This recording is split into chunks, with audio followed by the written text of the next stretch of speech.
Hello, welcome back to my channel.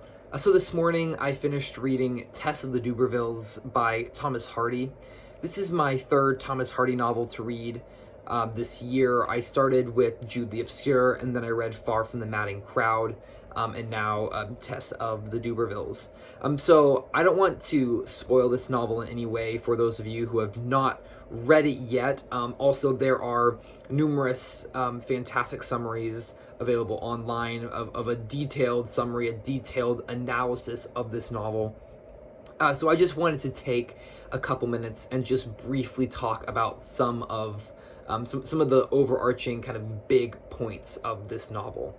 So the overarching story of Tess of the Dubervilles is our main character, Tess. When the novel starts, her name is Tess Duberfield, and her father, John, is alerted to the fact that he is a direct relative of the Duberville family, which was a very wealthy, prominent family in the area of England where Tess and her family currently reside, hundreds of years ago, all the way back to William the Conqueror and the Battle of Hastings in 1066. And so this sparks Tess's parents to start seeking out if there are any relatives of the Duberville family that are still under that name and possibly still hold the family fortune. They find a relative and they send Tess out to this relative to claim relation with them and to hopefully earn some money, or be given some money to help alleviate their financial constraints back at home.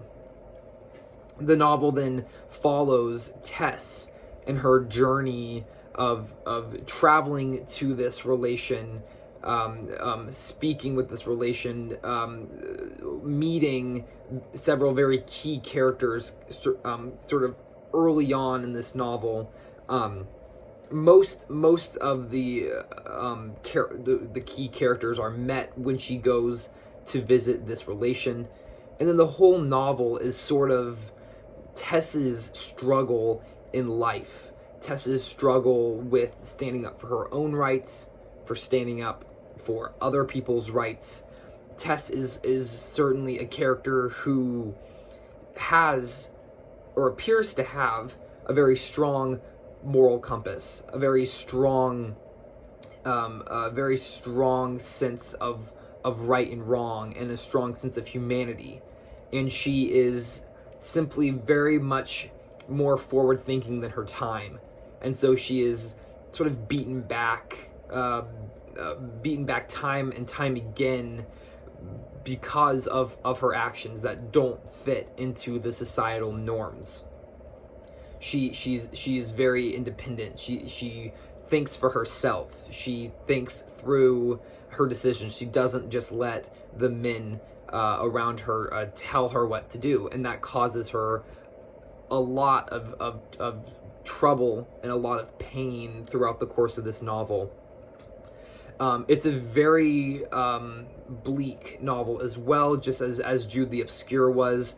It's not quite as all-encompassing depression as Jude the Obscure was. It's not quite as infuriating for the reader as Jude the Obscure was. Instead of feeling angry, instead of feeling mad at the characters for their decisions, as the reader might in Jude the Obscure, in Tess of the Dubervilles, you feel nothing but anguish and complete sympathy and sadness for Tess. You really feel for her, because so much of this novel is not her doing. As in Jude the Obscure, a lot of some of the negative events that took place were inspired because of negligent decision making on the characters' parts. That's not the case in Tess of the Dubervilles at all.